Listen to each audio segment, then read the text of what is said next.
want to talk about what I did this weekend. I'm calling it Operation Blitzkrieg. So here's the deal. My sister-in-law downsized a few years ago and sold her house. She rented an apartment for about 1.5 years till she found something smaller that she wanted to reinvest her money in. So she bought a condo. The condo was owned by an elderly gentleman for probably 45 years and was really nice. Just needs some basic upgrades. So she moved in there about 6 or 7 weeks ago and has been amassing a massive pile of things she wants me, the handyman, to fix. So we kind of coordinated on the top heavy hitters, and I made a list and I showed up full of tools and we hit it hard. So the purpose of the video is not to brag. What I want to do is show what one experienced person with some minimal tools, the right tools, and one person that can't spell screwdriver can do together. So Melanie worked very hard, and the neighbor, her friend Karen, came over and helped us on and off when we needed more than 3 hands. So I wrote down a little rundown of the work I did there and the approximate time I did it in. And so I thought you might just appreciate how much could get done in basically a single weekend. So I got there at 5 o'clock. I had dinner. We started working at 6 o'clock. I spent an hour repairing her Wi-Fi repeater because her daughter lives in the basement of this condo and could not get internet. So spent an hour there. Then I moved on to the garage. I set up a couple folding tables in the garage and dumped out all my tools and all the supplies onto the tables so I don't have to bend over constantly. Since there was only 2 bare light bulbs in the garage, I immediately screwed in 2 replacement 10,000 lumen LED lights. So I'll put a picture. The next thing I did was I removed the 1981 alarm system that basically was junk but was drawing power, and frankly it was unsightly. So I spent an hour following wires till I figured out how to turn the power off and how to remove the alarm without burning the house down. Yes, I know it's a low voltage system, but I just don't think it's smart to leave electricity active and just shove the wire in the wall. So the next thing we did was we installed 5 security cameras. These are really slick. They're just battery powered, and you just shoot 2 little screws into a little mounting thing. You set the cameras up. Okay, and then the last thing we did at night was in the front and in the back. There's 3 lights in the front and 1 in the back. These are kind of like carriage lights. I'll put a picture here. They're motion activated. The problem with them is that when you turn the power on to them, they only stay on for a maximum of 3 minutes. Well, that's not real useful. So what we did is I took them off the wall, found where the power went into the sensor and came back out and then went into the light and cut that connection and wired the power from the wall directly into the light. So now they work like a traditional light where they stay on as long as the switch is on. So by the end of Friday night around 10:30, we called it quits and had dinner. The next morning, the first thing I did was I installed a dining room light. Then I set in on the wiring project. This was the main project of this weekend. So some of the outlets were bad, some of the switches were bad, some were upside down, and they were all the wrong color. Melanie wanted to have white instead of the ivory color. So Saturday morning, I did the living room outlets. I did the dining room outlets. I removed all the kitchen outlets, but then I discovered there were 2 kitchen GFCI outlets I didn't note, and all the other outlets and switches were 20 amp instead of 15 amp, which is what the rest of the house was. So those went on the list for Menards. Then I did the master bedroom outlets and the master bathroom outlets, and then I did the 2 hallway outlets, and that was it for the morning.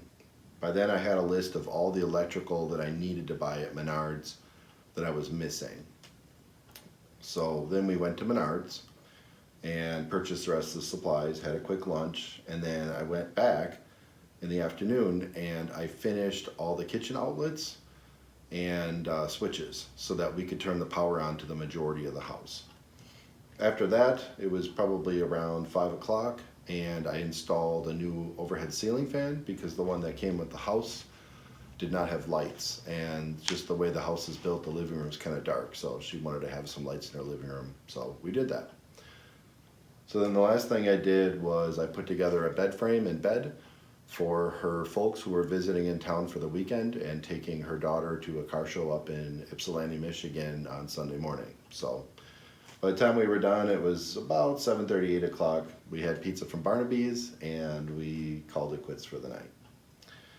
So Sunday morning, I went direct to Menards before I even went over there in the morning to get a few more things. So I needed more switches. I used up all the ones I had originally brought with me, and I discovered I needed one 4-way switch. So went there real quick, got those, and hit it hard again. First thing I did Sunday morning, I repaired the sink plunger because the connecting rod was broken, so I put a new one on real quick. Then we went downstairs and put together an entire loft bed in the basement for her daughter. The next thing I did is I put together one of those build-it-yourself furniture kits. It was a tall 5-drawer dresser, so we did that about 90 minutes. Then I was tired of sitting on the floor, so I went back to finishing the wiring. So I had three switch outlets where I'd run out of switches, so I rewired all of those. So I put a dimmer in Melanie's dining room, and then I put another one in her kitchen. So, and that kind of completed out all of the wiring. I also, the guest bedroom I had not touched because it was full of furniture we had moved out of the way for doing the rest of the projects. So I went in the spare bedroom and put the last couple outlets and switches in, and that basically completed replacing every outlet and switch on the main floor. Okay, so then after I finished all that wiring, then I removed all of the phone outlets and put cover plates on because they were kind of ugly and no one uses landlines for the most part anymore. I also cut a hole in the wall, a rectangular hole in the wall for one of these remodeler plates. You might be familiar with remodeler outlets. You just cut a rectangle and then you stick it in. And then these flip up and there's a little screw and that sucks it tight, and that's how you can add an outlet after the fact. They also sell the same thing with the flip up tabs, but without a back for low voltage applications. So I just installed one of these in the wall, and then you can screw a cover plate to it and it looks real nice. If you're never gonna open the cover plate, you could just scuff it up with sandpaper and then just paint right over it and it sort of blends in. If you still don't like it, hang a picture over it. So that's what I did. So I also installed a fan controller, something like this.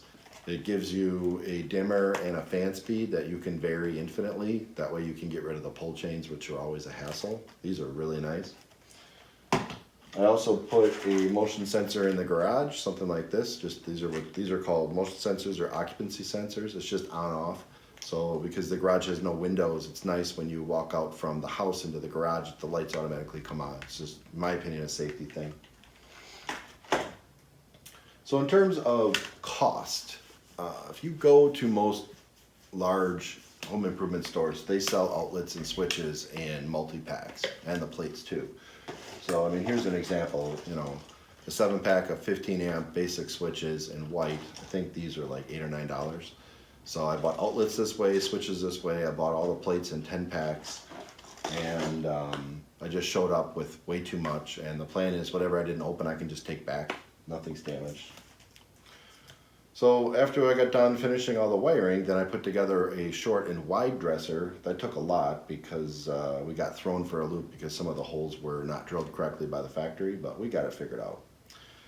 Then I installed a fire extinguisher because our home did not have one. You got it, you should really have one. It's just a safety thing again. And the last thing I did was I solved the mystery broken outlets, which turned out that she was using a test nightlight with a broken bulb and a test lamp that did not have a bulb. So I have a circuit tester that you use to determine, like when you add an outlet, is the ground and neutral and hot all wired in the correct spots. So it has 3 lights, a red one and 2 yellows. And so in 3 seconds you plug it in, no red and 2 yellows means you wired it correctly and it has power. So every time I finished a room, I would go around with that very quickly and plug it in, each outlet, top and bottom, and make sure that all the outlets are working. So anyways, I hope you enjoyed the picture and video montage that you saw during this video. A couple other things to note, you know, GFCIs like this, they're very pricey. I think these are like $15. You know, they're not cheap, but you should have these installed wherever you have water present, like a garage, kitchen, bathrooms. A lot of people don't know this, but the GFCI will protect this and any outlets wired downstream from this. So you can put this as the first outlet in the chain, and then you can have 7 more outlets, all GFCI protected, all by this one. It prevents people from getting shocked in bathrooms. The other thing too is that a lot of the switches I did were, it's called 3-way, where you can turn it on from 2 different spots. And she even had one 4-way, which is your power to a 3-way, a 3-way to a 4-way, which is special, and then to a 3-way, and then to the light or whatever it's powering. So those are kind of pricey too. The last thing I would really point out, the hero of the day, I was recently introduced to these. They're called lever nuts. They're made by a company called Wago. Don't buy a couple, just buy a whole box. The way they work is it replaces the traditional screw-on wire nut with basically a lever locking mechanism. So the way these work is you stick your wire in there and then you flip this down and then it engages the contact. My dad called me and told me about them a couple months ago, and he said after I used them on a project, I would go downstairs and throw every wire nut out I had, and I thought he was crazy. But I literally saved hours by just having these. There were multiple times where I needed a neutral, I had to add a hot, and just stripping the wires, twisting them with lineman pliers and putting a wire nut on, especially for me with one hand, is just extremely time consuming and frustrating. When I had these, could take the wire nut, cut it, strip, strip, strip, strip, bang, bang, bang, bang, and then put the wire I needed on for the dimmer or whatever. Literally 5 minutes. I can't talk highly enough about these. I was also concerned that they would pull out when you jam the wires in the back of the box, because you have to do that so the switches can clear, and I did not have one case where these fell off in all the wiring I did, and I did a lot. So I plan to do another video next week talking about the finer points of how fast you can do wiring, the tools you need, and the basic knowledge you need to know. So the other unsung hero of the day is my absolute favorite drill of all time, my baby. This thing doesn't look like much, but it actually has a pretty impressive amount of power. The other key thing to note when you're doing a project like this, the mistake I used to make when I was younger is that the first thing I would do Saturday morning is go to the store. Well, that's not a good idea, because A, you lose 2 hours doing that. B, you don't know what you're buying anyways because you're thinking about what you need at the store. And by the time you get home, it's almost lunchtime and you're already sort of tired from just all that. So something else I would show you as another unsung hero, the loft bed I put together in the basement. Well, they were almost all hex drive or Phillips drive. So I used that little drill with one of these. It's a socket drive, just like, you know, you could put a ratchet on this, or I put a drill on it, and this is a hex shaft. And I'll put a picture up, but these are called wobbles, and the end is a little bit rounded so you can get in on angles because it's a tight spot. I used this for every single hex bolt on that whole thing. Then once we got all the metal together, I switched to a Phillips and shot all the wood screws in that holds the tops on. We put the whole thing together loose, and once we had the whole thing built and we were sure that was the right way, I went back around and tightened it. So I hope you enjoyed this video. Like I said, I didn't read the instructions on anything I installed. I've done all this many times before. I had Melanie, who sort of knows how to use a Phillips head screwdriver and maybe a hammer. But anyways, thanks for watching. I hope you really enjoyed this video. I'm extremely tired. In fact, I was so tired I got home last night at like 7:30. I took today off work so I could sleep because I'm so tired. But I just thought you might find it interesting to see what 2 people can do in a weekend if they're on a mission from God.